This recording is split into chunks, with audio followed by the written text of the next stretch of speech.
friends playfully mocked him as weak, and that he should watch me in corner until he stood up, and my boyfriend of 8 years left me because of my friends. Well, maybe not because of them alone.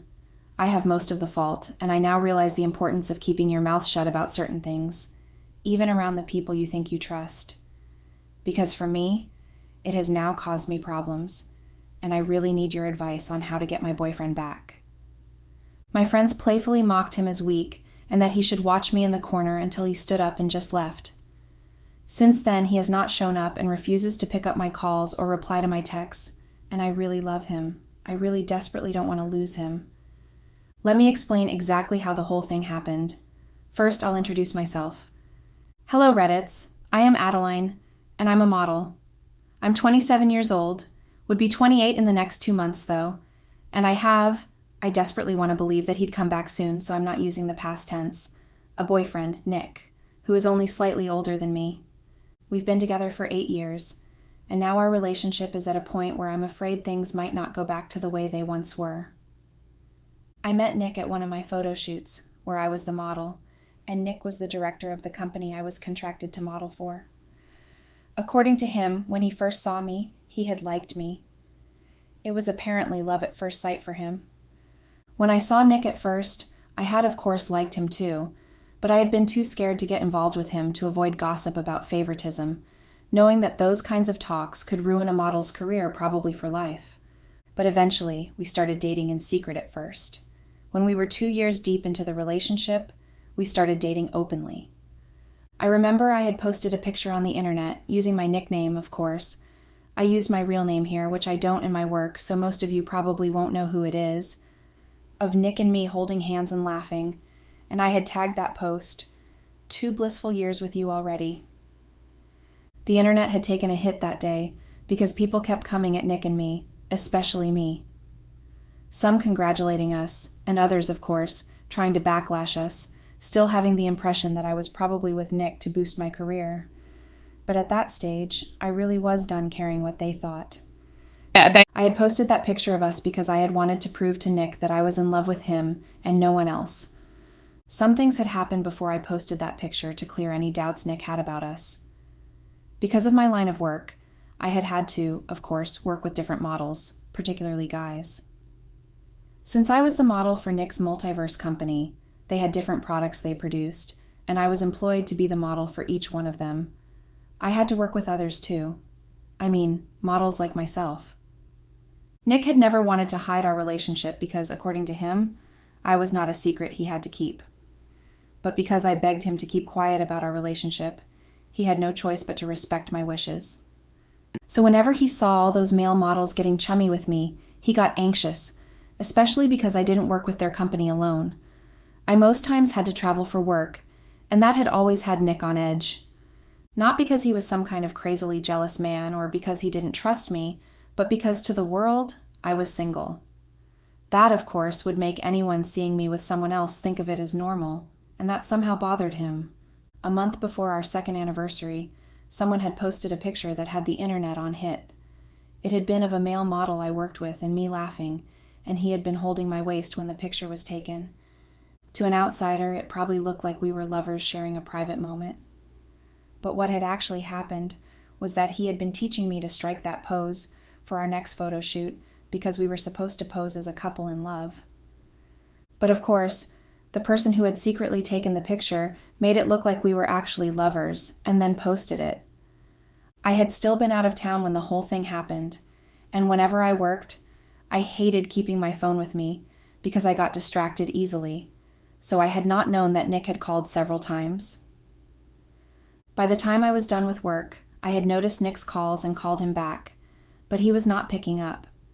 It was then I discovered the pictures going viral, and my phone was blowing up with different people messaging me or tagging me in their posts. I knew then how Nick had felt about the whole thing, even though I was able to reassure him that it was nothing, and the rumors had died down when the company we worked for posted the professional pictures we took. But people still somehow believed that there really was something going on between the model and me. So I decided to officially announce our relationship, and I posted that picture. It took months before people finally began to accept my relationship with Nick and started even to support us. Nick had actually wanted to get married after the whole internet thing. In fact, he had bought me a ring, and I had found out because Nick was actually really careless with keeping his things hidden, especially around me. When I noticed the ring, I knew he was planning on proposing to me, especially because our conversations at that time had always been revolving around marriage talks. So after I discovered the ring, whenever Nick talked about the future, I would ignore what he said or just change the topic. I would even sometimes say things like, "I didn't believe in marriage," or "living in the moment is just the best thing." I loved Nick, all right, and if I were to be married, I would definitely marry him. But the real reason I was scared about marriage is because of my parents. You see, my parents were the kind of people who were so into each other that they didn't care for anyone else. They were very spontaneous, and we moved around a lot because of their itchy feet. Despite the fact that they loved each other, their only good conversation was within the bedroom. Outside, they were always fighting and arguing. I discovered that was because Mom got pregnant with me, and she was forced to marry my dad. So they had like a shotgun wedding, and they didn't exactly get to know each other a lot. So they'd be here at this moment, then argue, have a lot of sex, argue again, and then decide that it was the environment that wasn't good for them, and they would move again. Since I was their child, I had no choice but to go along with them everywhere they went, and the cycle continued everywhere we went. So even as a child, I wasn't exactly a settled one. My parents never did cheat on each other, though, because they did love each other. But I somehow believed that their relationship was weird, because they maybe didn't get to know each other well enough, or that maybe love wasn't enough. Also, as a child, since I moved around a lot, I never got to really have any friends. Growing up, I always wished I had a sibling or a friend to play with, but eventually I grew up believing it wasn't important. Well, that was until I discovered I was only just hiding my desire to actually have true friends, and that definitely made me choose the wrong sets of friends. I did have good rapport with my coworkers and anyone I had to work with, but I had always kept my distance, because in the back of my mind, it was like I was a child again.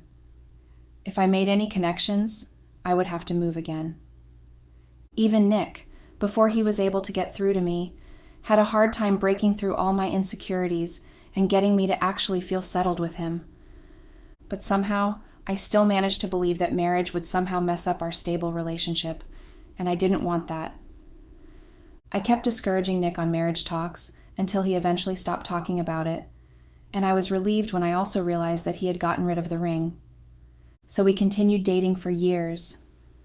My career was at its peak, and everything was going fine for us. Well, just until I met the group of friends that has now turned my sweetest dreams into my nightmare. I met Courtney and Ellie at a party I was invited to by a coworker. We worked together on a product, and when we were done, because we got along so well, she had asked me to come to her party. She said she was celebrating the end of a successful job well done. I tried to refuse the offer, but she kept insisting until I had no choice but to say yes.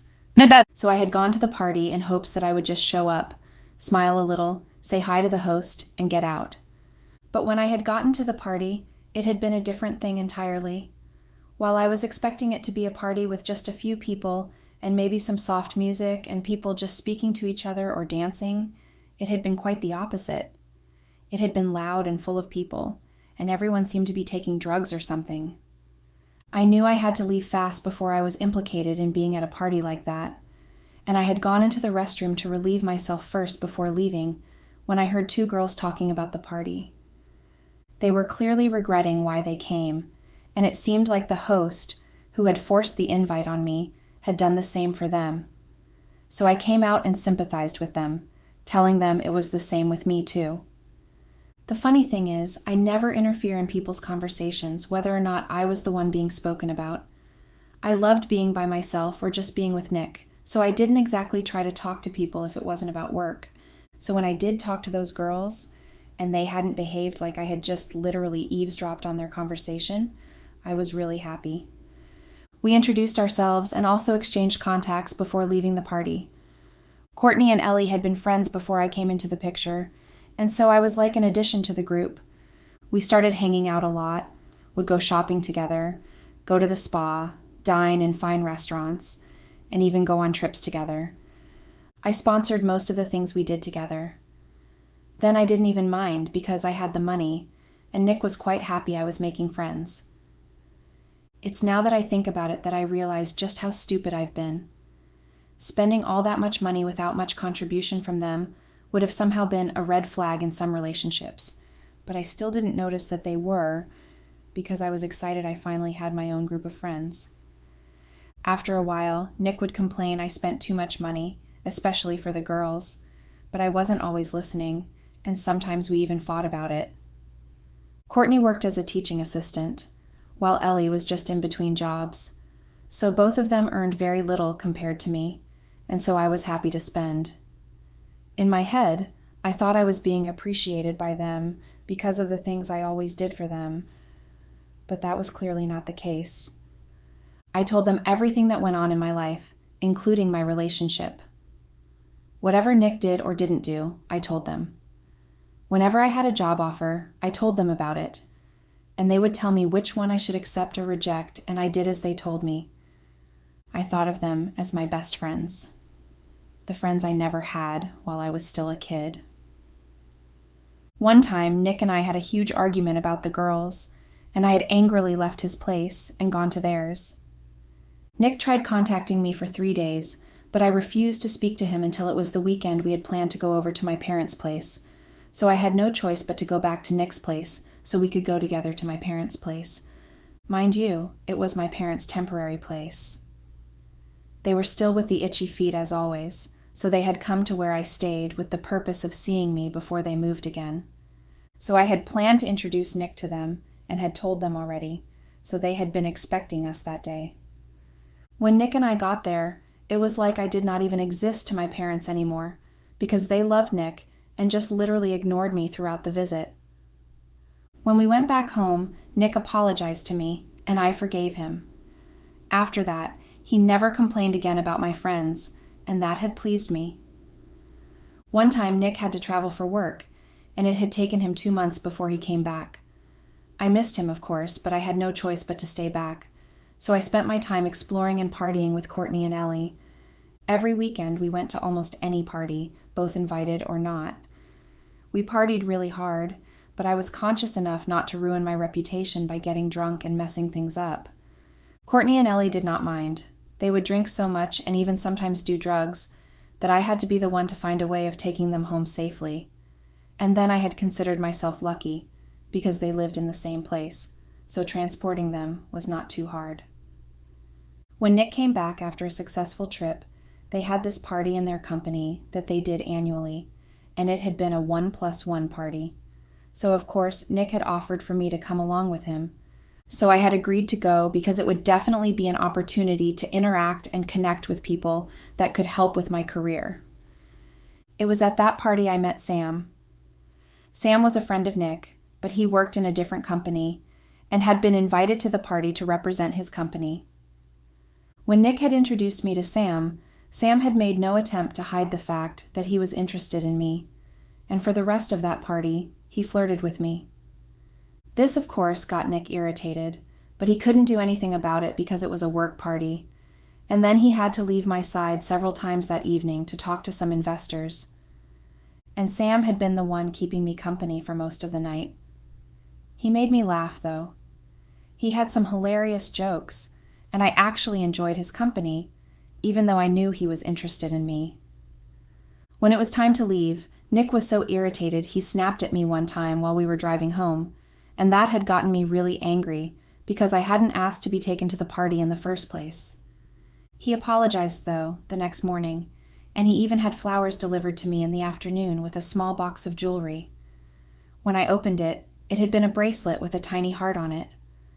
We continued being happy. Even though I knew that Nick was not comfortable with my friends, I still did not mind, and he never complained since the last time we argued about it. Our 7th-year anniversary, I missed it because I had to travel for work. Nick and I had planned to go on a trip together, and he had even applied for leave at work because of it. I too thought I was free, But that was until an ad agency contacted me to model face products for a company. But I had to travel to the headquarters in order to sign the contract. My agent thought of it as a great opportunity and wanted me to accept it at all costs. So I did. I was to leave the next day, and that night when I told Nick about it, he had been happy I got the job offer, but had felt sad that I had to cancel our trip. I left the next day, and I arrived early, so I was able to go to the company and sign the deal. It was supposed to be a 3-week thing. I met with one other model I was supposed to work with on a particular product, and the model had actually turned out to be a male model. And the crazy thing is, I had worked with different male models before, and I had never been interested in them. But somehow, I don't know how, but this particular one just got my interest. His name is Cole. He's quite tall and has that physique that could make him pass for being a Greek god. He is very handsome, and he had that cheeky grin that seemed to bring out his dimples, making him all the more adorable. I had never been attracted to someone the way I had been with Cole, and I had smelled trouble right from the moment I met him. I should have just trusted my instincts with Cole and stayed away, but it was almost nearly impossible because somehow he had managed to be in every path of mine throughout that 3 weeks. Nick was definitely handsome, and in fact, in terms of looks, he was finer than Cole, but Cole had that physique that girls would drool over. I guess that was why everyone we worked with seemed interested in him. But he made it obvious that he was interested in me, therefore making my work life difficult, as others kind of gave me a hard time because of that. Believe me, I tried hard to stay away from Cole, but it just seemed like the more I tried, the more he wanted to get close to me. Cole would purposely stay behind after work so I could get changed, and he could use that opportunity to have dinner with me. Sometimes he came over to my hotel room with the excuse that we had work together and that he wanted us to go together. The crazy thing about the whole thing was, even though I shouldn't, I somehow enjoyed the attention. I liked the way he looked at me and would stare like I was the only person in the room, the way he'd wink playfully at me, and when he'd wait for me after work so he could have dinner with me. He made it easy to like him, and that made me feel guilty. I knew that the only person I was supposed to be like that with was Nick, and he was halfway across the world waiting and missing me. Nick called me every night and would listen to me talk about my day, and then when we were about to end the call, he'd tell me he couldn't wait to see me again. I knew I loved Nick, and that the feelings I supposedly had for Cole were just fleeting and would go away, but I somehow wanted to just enjoy that moment.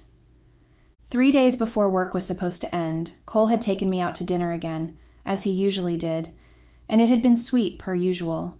And then when he had walked me to my hotel room, he had kissed me. I had been so shocked and my brain fuzzed that I didn't return the kiss, nor push him away. It was after he pecked me on the lips after the kiss and wished me good night before he left. I knew then that I had to tell Cole to back off, because I was in a relationship, even though I knew it was a tough choice, but the right one. So I had planned that night that I would tell him the next day before we started work, or maybe after. But that day, we had been so swamped with work, as it was the last days we had to perfect everything. So I hadn't gotten the chance to talk to him, and the next day the same thing had happened. So we were only free on the last day. So when he had asked to take me to dinner, I hadn't objected, because I felt it was my chance to finally tell him what I wanted to. I had been expecting that we were going to have dinner at the same restaurant we ate nearly every night before that day, or maybe some fancy new place he had discovered. But surprisingly, Cole had invited me to join him in his hotel room and had ordered for us from the hotel's kitchen. When our food had arrived and we were done eating, Cole had taken out the bottle of champagne he had ordered with the food and had toasted to us and to a job well done. I had first told him that I had something to tell him and had told him that I had a 7-year relationship and that things couldn't progress between us. And to my surprise, he had been accepting of my decision. But he had insisted I take the drink at least to celebrate the end of our good work relationship. I had accepted the drink and taken it, and we spoke randomly and made lots of jokes and laughed, talking about funny things that happened while we were working. Before I was even aware of it, I had gotten tipsy because I had already drunk 2 whole glasses of champagne, and because I was a light drunk, I got intoxicated easily. So I stood up to excuse myself so I could go to bed early. And when Cole noticed that I was tipsy, he came around to help me. But somehow, one thing had led to another, and we had just started kissing each other. I don't even know now when I think about it who had reached for who, but all I know is that by the time it was morning and the alcohol had left my system, I was in bed, very naked, and with Cole also naked under the duvet I was using. It was easy to guess what must have happened, and I started panicking. I picked my clothes and put them on quickly while trying not to wake Cole, and I left his room and went to mine, showered, packed my bags, and went straight to the airport. I felt like it was probably the last time we were going to be meeting, so there was no need whatsoever to talk to Cole or try and dissect what had happened between us. When I had gotten home, I did not mention anything about Cole to Nick in fear that I would slip up and just tell Nick what I had done. I felt guilty, and at the same time, I felt somehow good about what had happened between Cole and me. I didn't even remember most of what had happened as I had been tipsy, but I just felt good about it. When I had gone over to my friend's place, I told them everything that happened between Cole and me, and instead of them scolding me and telling me I did the wrong thing, they had been excited on my behalf and had even asked me to tell them every single detail about it. They managed to make me feel good and proud of what I did, even though my subconscious mind processed it differently. I felt like there was no need to feel guilty because it was a one-time thing, and Nick didn't even know about it. I mean, what he didn't know couldn't harm him. Those were my friend's words. Well, I thought I would never have to cross paths again with Cole, but that was clearly my own very clouded judgment because I did cross paths with him again. This time it was Nick's company employing us both, Cole and I, to model for them. The last work we did together gave us a lot of fame, and many companies wanted us working for them, but I chose to work with Nick's company. Somehow, Nick had gotten the information that I was working for Nick's company, and he had chosen to accept the same offer from that company. I was beyond shocked when I found out, and it scared me, knowing that if Nick found out I cheated on him, he might never forgive me. I tried to avoid Cole as much as I could, except when we were working. He tried to get me to talk to him privately, but I kept avoiding him because I didn't want anyone suspecting us together, especially because most of them knew I was with Nick. Cole would not just give up, though. He kept trying to get me to talk to him until one day, he sent me a text and asked that I come see him at his rented apartment, or he would go straight to Nick and tell him about us. I was so scared, and I had quickly called him to ask for his address, which he had sent me. I went to his place and pleaded with him not to tell Nick. Cole agreed on one condition, that we continue sleeping with each other and nobody had to know. I had no choice but to accept, because I thought of it as my only option then. I knew how Nick frowned upon cheating partners. His parents were the true definition of true love. They loved each other so much, and they hated anyone that tried to cheat on their partners, and that belief was passed down to Nick. Whenever we heard some news about some couples cheating on each other, he would complain about their disgusting attitude and would swear that he could never be with someone who thinks it's okay to cheat. So knowing that, I could not afford Nick finding out about what was going on between Cole and me. Cole and I started sleeping together again. And it really was tiring, especially because I had to sneak around all the time because I didn't want people seeing us together, and also because of Nick.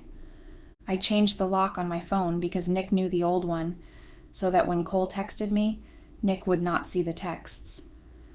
I told Ellie about it one day. I hadn't told them before that Cole and I had been working together and were also sleeping together, so when I did confide in her and asked for her advice, she had been excited I was seeing Cole again, and she had told me to dump Nick because he was the one stressing me. In her words, she would never want to hide a relationship with a sexy Greek god, but I still couldn't agree with them. I loved Nick despite everything, and I really wanted to be with him, not Cole. Cole might have been hot, but he was not settled. He wanted something casual and was certainly not a homely man. I know that I was the one holding Nick from settling down with me, because Nick was a family man, and one who would certainly not cheat or have itchy feet like my parents. So I definitely knew that Cole was not anything I wanted in a man. I was only sexually attracted to him, and that was all it was. A serious relationship with him would have turned out like my parents. On Nick's and my 8th anniversary, I had decided to invite our families over and also my friends to celebrate with us. That day also, I was planning on asking Nick to marry me. I was ready to be a wife, and I thought in my head that if Cole knew about my engagement, he would leave me alone. I know it was stupid, but it was the only possibility I could think of. I had planned that later that evening, after everyone was gone, I would tell Nick that we should get married, and I was actually even excited. I cleaned, cooked, and did everything, and I was just setting up the table when everyone started arriving.